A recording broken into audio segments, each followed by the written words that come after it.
Let's roll out to Oklahoma City and talk to Sue. What's up, Sue? Oh goodness. So there's a lot to this, but I'm going to keep it brief. So I am a 41-year-old mom, single mom of a 10-year-old. And my ex-husband does not share really any responsibility whatsoever. I am the sole provider for my son. Thankfully, I have a good job, and so I'm able to provide. No child support, no visitation, no nothing? Nothing. Our custody agreement does say from a couple years ago, it does say that we have 50-50 custody. That hasn't been the case. So several years ago, he got evicted for not paying his rent and has been homeless ever since. So that's why I'm the full-time caretaker. Okay. And so... Does he struggle with addiction? I think there's a component of mental illness here. Mental illness, yeah. Like true mental illness, not Instagram mental illness, but true, psychiatric disorders, okay. Yeah, he, part of the reason we got married or got divorced was because he refused to work. So there's always these like big ideas, delusions of, I'm going to create this business, and then it changes day by day, and it just never materializes. So I think there may be some marijuana addiction, and that's, I think, self-medicating. But yeah, probably that's trying to take the edge off of whatever's going on in his heart and mind and body, yeah. Okay. Right, okay. Yeah, so it's kind of a mess. But as my son gets older, it gets harder and harder financially, he's wanting this, wanting that, and having, the responsibilities of Christmases and birthdays and just making sure my son doesn't go without, right? Because he only has one parent. So I feel more and more like I want to pursue some sort of legal action, to keep him accountable for his responsibility as a father. Every time I go to pull the trigger, I have this like guilt and anxiety that keeps me from moving forward. And I think a lot of it goes back to like my childhood and my experience being from a broken family. But I also, with the mental health component, and knowing that he's homeless, it's just, how do you like for what? Yeah. I don't have a lot of hope that, I feel like he's going to get thrown in jail essentially. Sure. So, and maybe that's the greatest thing for him. Maybe he can get the medical care he finally needs. But there's a couple of things here. One, I do think you need to go refile and make sure in writing you have 100% sole custody. Mm-hmm. Having that still floating 50-50 out there is not wise. Yeah, I agree. Especially if he picks up some other woman who's got some semblance of being put together, who then wants to suddenly get her hands on your money somehow, or somehow thinks he can, right? Like it may not even be him. It may be another person he meets down the road. Right. And so that's component one. I would clear that out. Okay. Like, this is my kid and my kid only. Yeah. The second piece of it is, yes, you can go hire an attorney, but the question is for what? Right. Because you can't get 20% or half of nothing. Right. Right. And so it's you backing up to that, like, you feel frustrated that you can't give your kid the world. And I think that's relative. I think every parent feels that, really, regardless of where they are, right? My kid might want this, I might want this. Some of that is you just owning, I'm a good parent. And just because my kid doesn't have this video game box or this other pair of shoes or this or this or this, I'm still doing the best I can. And I'm raising a happy kid that knows for a fact that his mom loves him to the moon and back. Yeah. And has a honest picture that dad was really sick, and dad's had a special sick that was in his mind. 2 years ago, met with an attorney, paid a retainer, and have documents drawn up. Okay. And so I've gone that far. But, at the time he was homeless and, how do you serve someone who doesn't have a home? Well, and for what? Like you're not gonna get child support for them. They're not even housing themselves, much less their child. Exactly. Right? Well, this was for custody. Oh, for custody. Okay. Yeah. And there may be depending on what state you're in, there may be a default judgment, right? Mm-hmm. Or a default new arrangement, a new default setting, default arrangement in your divorce. Let me address this idea of guilt, okay? Okay. And I learned this from Becky Kennedy. She's a psychologist. She works with kids up in New York. She gave me a completely new reframe of guilt, and it was pretty liberating for me, okay? Mm-hmm. Guilt is a good and right and natural psychosocial biological response, which is a dorky way of saying whenever you do something that violates your values, who you say you are, mm-hmm. your body feels it, and it should. It's right. So I would say guilt is a good thing. Okay. It helps keep ourselves in line with our own values, which helps us keep ourselves aligned with our community, which keeps us all alive. Guilt is a good thing.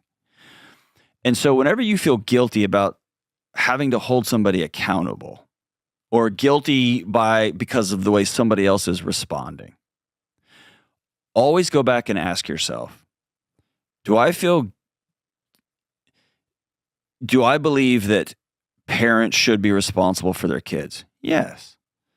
Do I believe even in divorce that both parents should work together with time, with energy, and with financial resources to make sure our kid, has the best chance of success? Absolutely. And so what you're doing is not a violation of your core values. Right. Or let's get deeper, back to your childhood. Is it my job to make sure everybody is okay except for me? Is it my job to make sure everybody feels okay? I feel like that's who I've become. That's who I was as a child. That's right. But is that right? But it's not. No.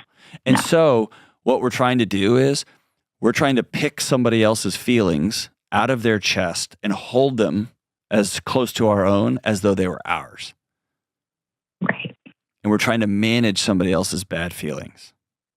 Mm-hmm. And they don't even know we're doing it. Yeah, absolutely. And so that's not guilt. Right. That's either codependency. That is either, I could throw a whole bunch of nerdy counselor words at you, but at the end of the day, what you're feeling isn't guilt. It's probably anger, and it's probably powerlessness, and it's probably you're running the same script you had to run as a little girl. It's probably a whole bunch of things, but it's not guilt. Yeah. Because you didn't do anything wrong here. Yeah. And I don't know if part of it is I was the one who wanted the divorce, and Maybe. I don't know if I feel, that I blew up our family, even though I didn't. It takes two. But yeah, definitely I agree on the custody thing. That's been on my radar the past couple of months. I've been really stressed about what happens with him, for my son, if something happens to me. Right. There you go. That's a huge. His other parent can't even keep his cell phone on. You know what I mean? So if you leave money to your kid in a will or a life insurance policy. Yeah. Oh yeah. Right. Or a college fund. Mm-hmm. Or this happened when I was working at universities. Parents would take out student loans in their kid's name. Yeah. And just spend them on God knows what. Yeah. Right. That happened all the time. And so all I have to say is, that getting him out of your child's life for good is awesome. Yeah. Yeah. Okay. And don't conflate heartbreak and sadness. Mm-hmm. Like, let's just think of your kid. That sucks to be him. Yeah. And I think I wanted so badly for him to have both parents in his life because I didn't. Yeah. And I think I feel like I failed my son, Yeah, totally. So it's just hard. But I hear you. I think I know this. I just needed a push to move forward with it. So. Yeah. If it was me, and this isn't a therapeutic answer, I'm just telling you what I would do. Mm-hmm. If it was me, I would definitely file for sole custody. Okay. And I would close that loop up. Yeah. And if I can't find him, or there's a half-hearted effort to serve him and he's not around, then I'd file a petition with the court and use the fancy court language, and I would get that wrapped up. Yeah. I wouldn't chase child support. Yeah. Not at this point. If suddenly he gets medicated and gets cleaned up and goes to recovery and he's providing for himself, like he's not living on the street, then yes, he needs to play a financial role. But he's not in a place psychologically or health-wise or emotionally to even take care of himself. Yeah. So that would be me throwing good money down the drain, really. Yeah. Fair. And then there is a reckoning for you, which is, I had this picture of what my kid's life was going to look like, and it doesn't look like that anymore, and you haven't reset the picture. Yeah. You keep going back and looking at the old one that you wanted it to be and judging the present against that old picture you drew. Yeah. That picture's burned. It's ash. Yeah. So now what he's waiting for you to do, what you're waiting for you to do, is paint a new picture of what it's going to look like. It's going to be me and you, kid. Yeah. And there will not be another kid on the planet as loved like you are. Yeah. And by the way, I can't afford those shoes. You get to learn the realities of money. And it sucks. Yeah. Yeah. Right? Yeah. Absolutely. And even if you have a good job, being a single parent right now is the worst. Yeah. It's a nightmare, right? Yeah. Yeah. There's just no way around And it. Yeah. Yeah. And I probably lean too far the other way to make sure that, you know what I mean, he never wants for anything. And so he needs to want. He needs to want for things. That's you letting him go in the weight room of life and start lifting weights, light weights. Yeah. He's not going to want for food, but he's going to want for Jordans. Right? Mm-hmm. And that's gonna be the muscles he lifts to deal with a hard, cruel world. Yeah. And you're gonna be right there with him because you love him. He'll never have to do that alone. All right? How old is he? He's 10. 10? Yeah. I'd give him till 6th grade. 6th grade, at a very cursory level, he can start knowing what things cost around the house. That'll be nice. Not that it's his responsibility. No, but just awareness, right? But the awareness, like, hey, here's what the light bill cost every month to turn on. Oh my goodness. Here's what the water bill cost. Mm-hmm. And here's how we're going to work together. And then when we go to the grocery store, we have $120. You and I are going to do shopping for $120. Can we do it? Oh yeah. All right, let's do it. And he's going to learn math and addition skills at the same time, right? But I'm going to start to bring him into the realities of this. I'm never going to give it to him to carry, right? I don't ever want a kid being like, I don't want to tell my mom that my shoes are too small because, like, I don't want them. They don't need to carry that burden. But giving them a little bit of sense of reality of how the world works, yeah, that's a good thing. That's a good thing. My kids still don't know. I don't tell them what our take-home salary is, but man, they participate in what things cost and how we budget for things and how we're going to put this purchase off for 2 months. And here's how much your school stuff. We're pretty open about that stuff because I want my kids to be wide-eyed about how the world works. Thanks for the call, sister. I hate this has happened to you, but you're an honorable, good woman. And your little boy's lucky to have you as a mom. We'll be right back. All right, let's roll out to San Francisco, California, one of the most beautiful places in the United States, and talk to Michael. Hey, Michael, what's up? Dr. John, doing well today. Grateful for the work that you do and really appreciative getting to talk to you today. Man, thank you so much for calling. I appreciate you, dude. What's going on? So my father is in his 60s, and for about 3 years, he believes that he's been in an online relationship with a model in their 20s.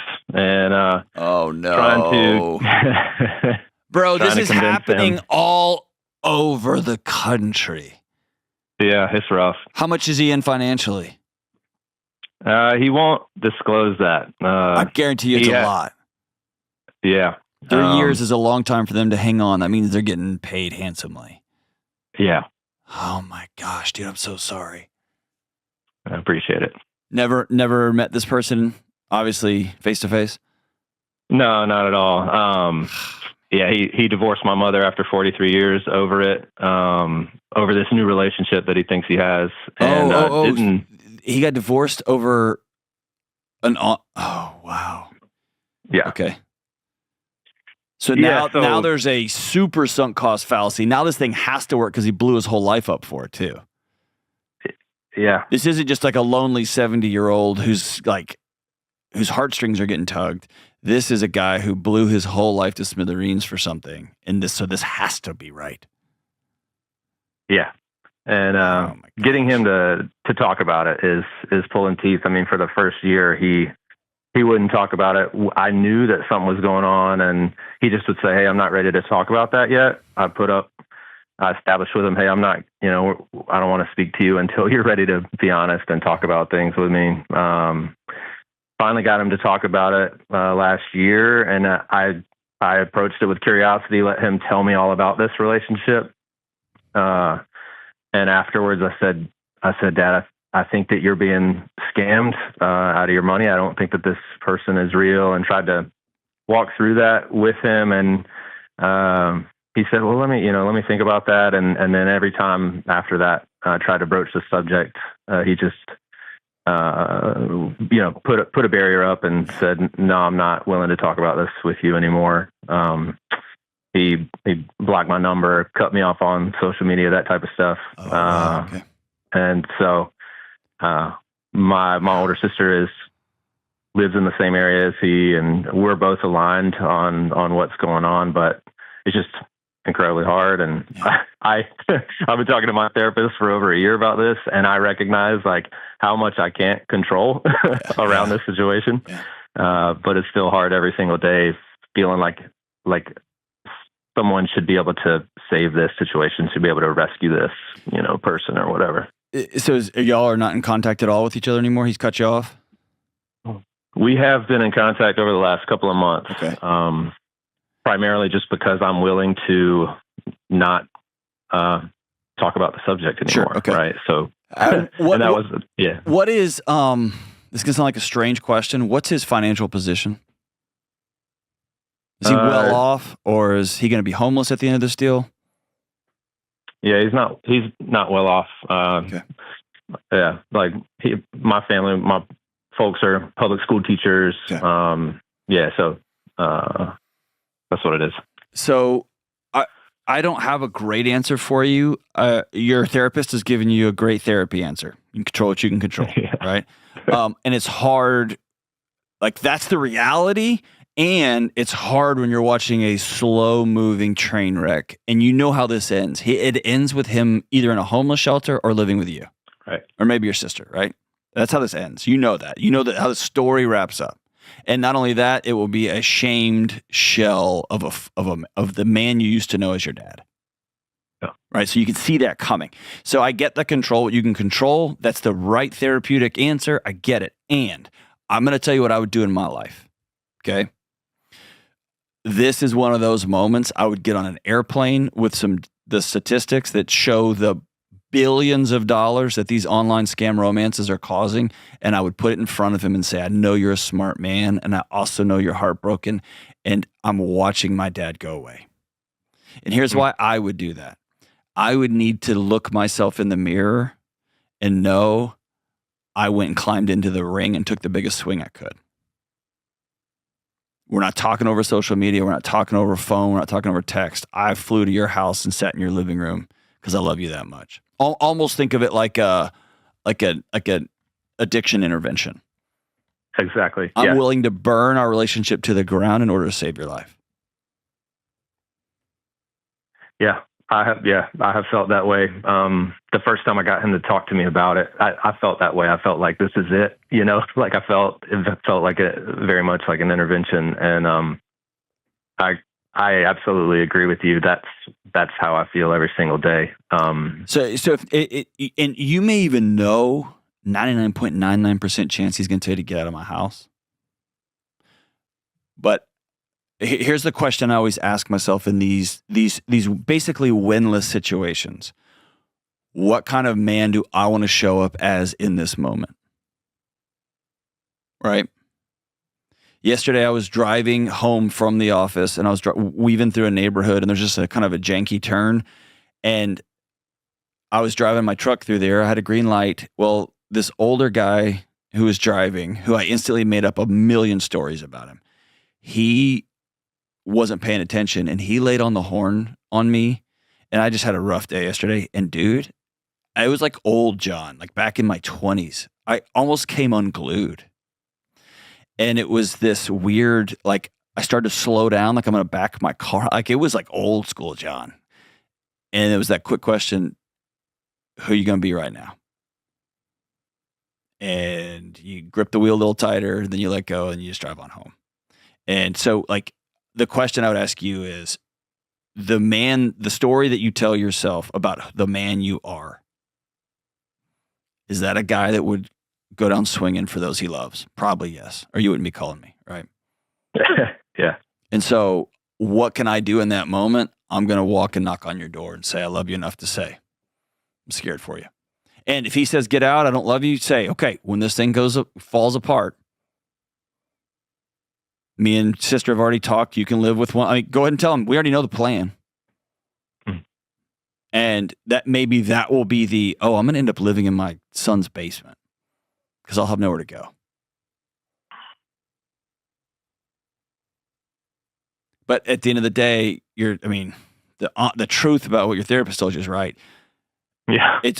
I cannot tell you how many calls I've taken on the Ramsey Show, the other show that I co-host, of kids just watching their parents get scammed out of just untold millions and billions of dollars. And they're just having to watch it happen. And unless there's, unless they are incompetent and a judge will take away their civil rights, you just got to watch it happen. And it's one of the most gross, heartbreaking things. I mean, I guess if you could find out what this fake person's contact info, you could turn over to the authorities. Maybe they could, I don't know, but who knows, man. Yeah. Well, I appreciate that advice. I'm just telling you, this is one of those weird situations. I'm just telling you what I would do if it was me. And I'm not saying that's right or wrong. I'm just telling you my impulse would be, I'm going to go knock on your door. Yeah. Yeah. That's always been my impulse. And it's why we haven't spoken, a lot over the last couple of years, because I've been the person who has said, we got to face this. We got to talk about this. Yeah. And my fear for your dad is like these fake online romances have is this person's not in the States, are they? No. Yeah, of course. So these have an arc to them. And the fact that it's gone on for 3 years it makes me concerned he signed his pension over. It makes me concerned he's taken out life insurance policies. It's made me concerned because they're not going to hang around for 3 years on Social Security and a pittance of a public school teacher's retirement monthly deposit. Right. That means there's something else happening. Whether he's taking out massive loans.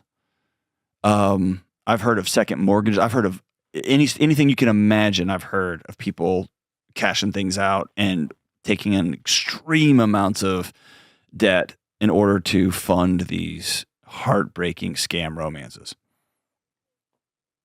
Yeah, it's bad, and it's hard to tell. He won't give us a number on how much he spent. His 95-year-old mother is alive, and it's hard to think about, like, is he burning through her? What he right, exactly, and so. You could probably find out if there was a second mortgage on his home or on your 95-year-old grandmother's home. You could probably find that out. I've been open with her, and that was a part of a barrier when he told me we didn't want to talk about it anymore. I said, well, here's what I'm going to do. I'm going to tell every single family member and so I told her, and she had some suspicions anyway. So she's aware. We talk all the time, and so I try to be diligent in that way. But well, if she would share her social security number with you, you could run a credit report on you and see if he's pulled out loans or mortgages or credit cards in her name with her number. Which that's a great point. Unfortunately happens all the time. Right. And I would probably put a block on yours and your mother's and your sister's. I mean, they'll have to do it their own because they're adults, but I would put a hold on all of our credit reports. That way somebody with our social security number can't open a new credit line without our permission. That's great advice. But man, hate this for you, dude. I hate it.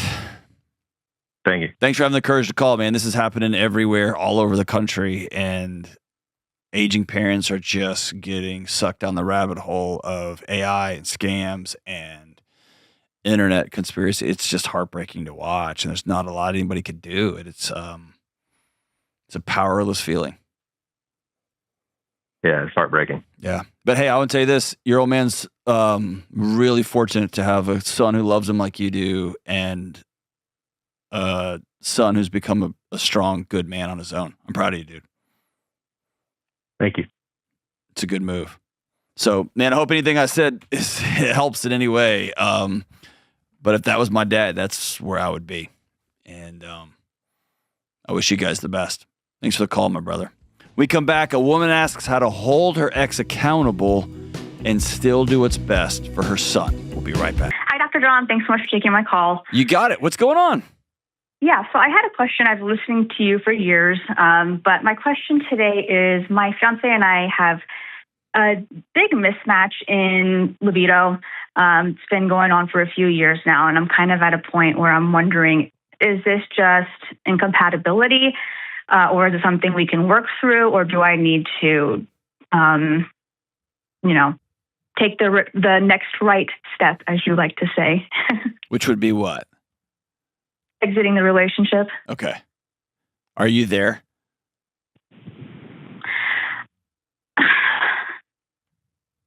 I don't know. Okay. What does, before we get into the actual libido conversation, where else are y'all mismatched? I knew you'd ask that. Everywhere. Tell me about it. Hold on, do me a favor. Do me a favor. I can feel it all in you. Okay. Yeah. Take a big, as deep breath as you possibly can. Hold it for 5, 4, 3, 2.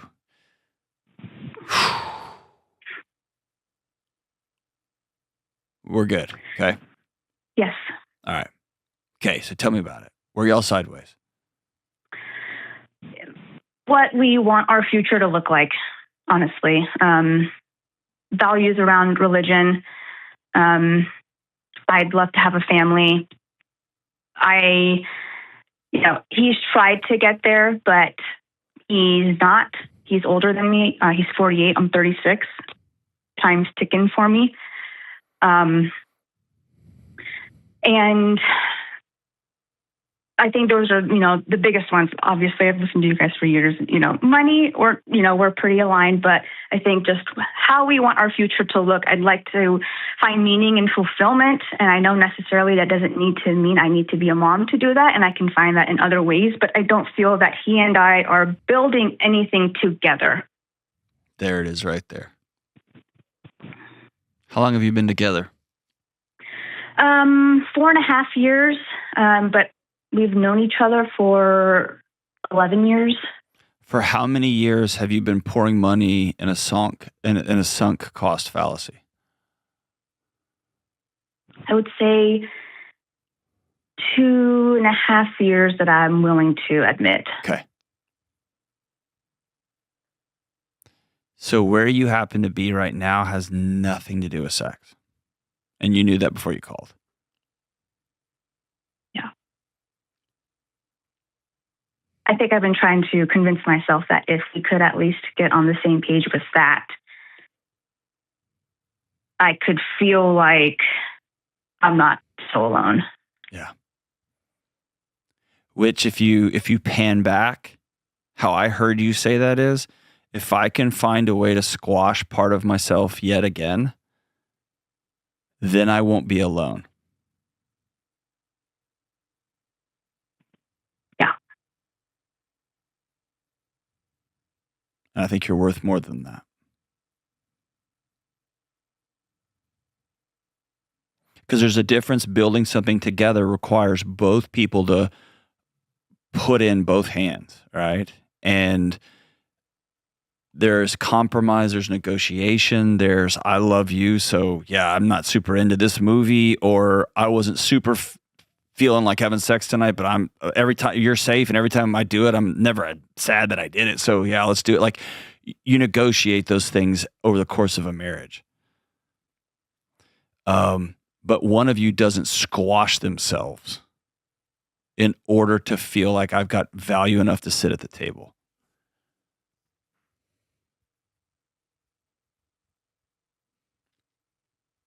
And I, with all my guts, do not take lightly the other side of this for you. Can I just be super blunt? Is that okay? Please, yes. I wouldn't be this blunt this quickly if I just met you and we were sitting down doing this in person. Okay. I don't take lightly. In fact, it breaks my heart with you. The thought of you ending this and being 36 and a half years old, waking up in your home or in your apartment with that free feeling, that exhale, but also that, oh God, right? That untethered feeling. That's terrifying. It's horrifying.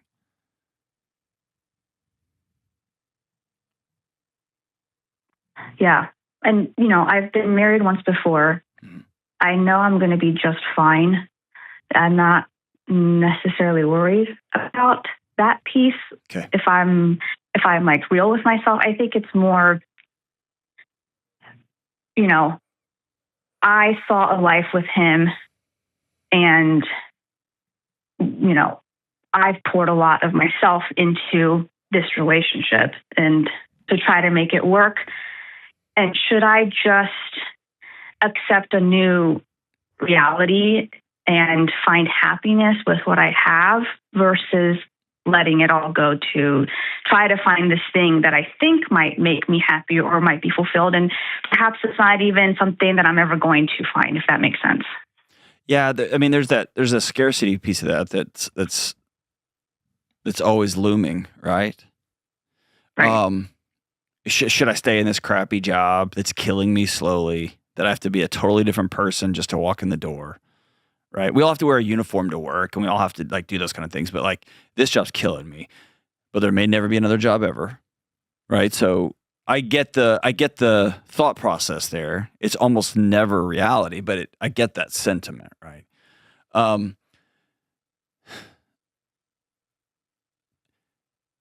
The pushback I'll give you is you're not aligned on the things that make you who you are. So what you're trying to do is you're trying to take part of an argument and try to make it apply to a part where it doesn't fit. Here's what I mean in plain speak. My wife and I both have shared values. We both value hospitality. We value some sort of relationship with the divine, which, by the way, we don't believe the same stuff most of the time.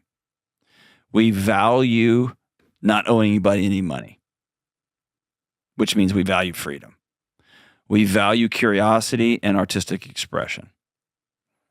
And she likes to go to bed. She needs to go to bed, quite honestly, biologically. She needs to go to bed at about 9 o'clock, 8:30.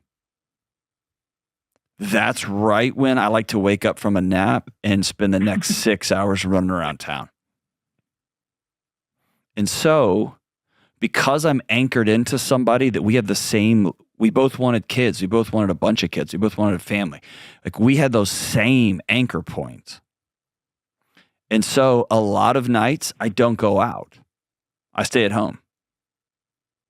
and I have to get a full night of sleep and feel great the next day. Whatever, right? Like, whatever. And last night, this is a big deal for us. People might roll their eyes at this. She stayed up till 11 o'clock with me. Yesterday was a rough day for me. And I was like, you know what I really want? I want to watch a couple of dumb shows and just stay up too late. And she's like, I'm in.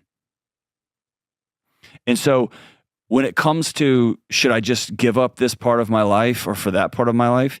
Yeah. And the small stuff and the trivial stuff. And sometimes, and yeah, of course, that's part of being in a relationship with somebody. But man, I would never recommend somebody give up things that truly, deeply matter to them. And I can hear you already using cultural language to try to talk you out of the thing that you want the most, which is a family.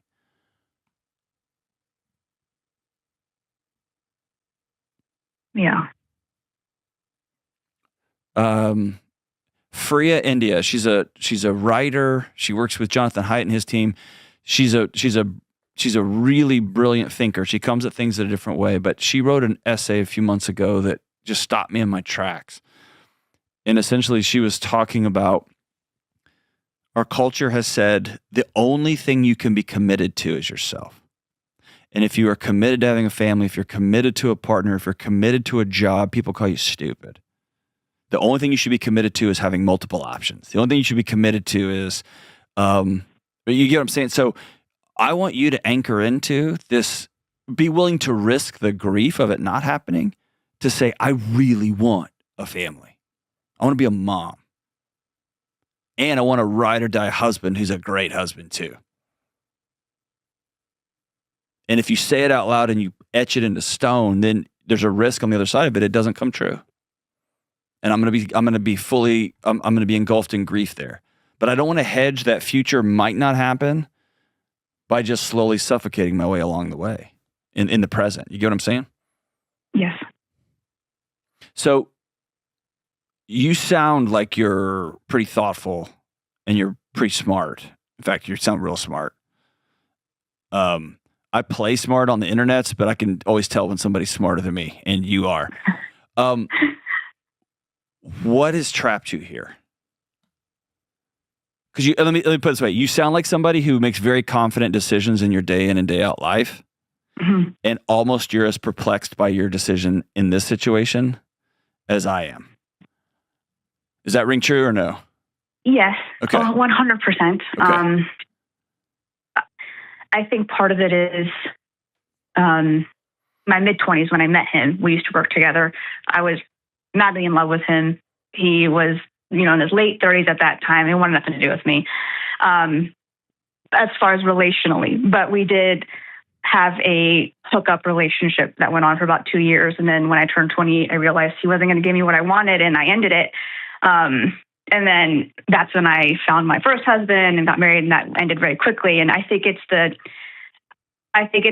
25-year-old me that had this dream of the life that I saw with him, that I thought I finally was going to have.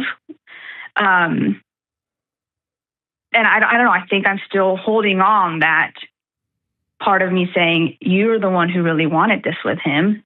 Now you have him, and but you're you still don't. unhappy. But you don't Right. have him. You don't have him. I know. You have that. Right. I feel like I give this recommendation all the time. I want you, when we get off, not right when we get off, but sometime soon, I want you to write 25-year-old you a letter, a handwritten letter. And let that girl off the hook. Okay. Because her shadow is cast over the course of your life. Yeah. The free, fun, beautiful, smart, met this older guy who's kind of like seen the world and he's exciting and he's just dangling carrots out there, but can't quite man, that's 25, right? Yeah. And here you are at 36, still chasing that smoke, and that's all it is smoke. 100%. Has this guy lied to you? Has he changed his story on you? Has he promised you one thing and then given you another? Or has he been pretty consistent since you were young? This is kind of who I am, man. Yeah. He's definitely been pretty consistent. I think that when we reconnected about 5 years ago, he was like very apologetic and, said that he wants to give this like a real go. But he was always pretty upfront that he was not looking to have a family. And right out of my divorce, I wasn't either. But I think how women are naturally wired. You are with a guy, and he truly is very sweet to me, very thoughtful. He's not some like a-hole. I don't know if I can swear, but all the things my ex-husband wasn't, he is. And that's always kind of the mistake we make is you get out of one relationship, you were starved for one thing, the next guy's got it, and you forget about everything else that matters. But about 2 years ago, I came to him and I said, things have changed for me. Like, I don't see my life without a family, and it's because of you. Like, I think you'd be a wonderful father, and you're the kind of person I would want to raise a family with. And he said he needed some time to get there, and I do believe that he genuinely has been trying to. He's typically not the kind of person who's going to say one thing and then behind my back, thinking there's no way I'm going to get there. But I just don't think he can get there. And I think I've been waiting too long. Let's do a weird exercise. If you had to, and this might be hard, if there was a Venn diagram of your husband, your ex, and this guy, where do they overlap in the middle?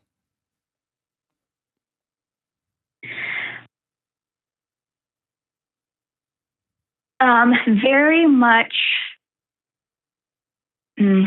like not a go-getter in their personal life, if that makes sense.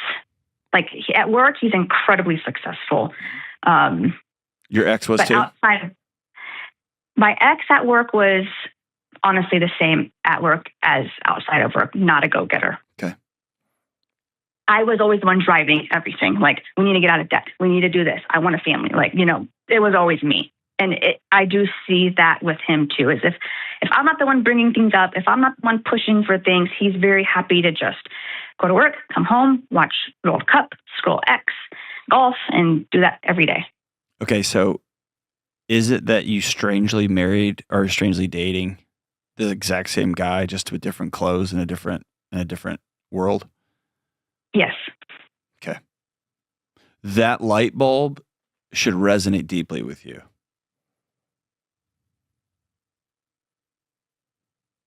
It does.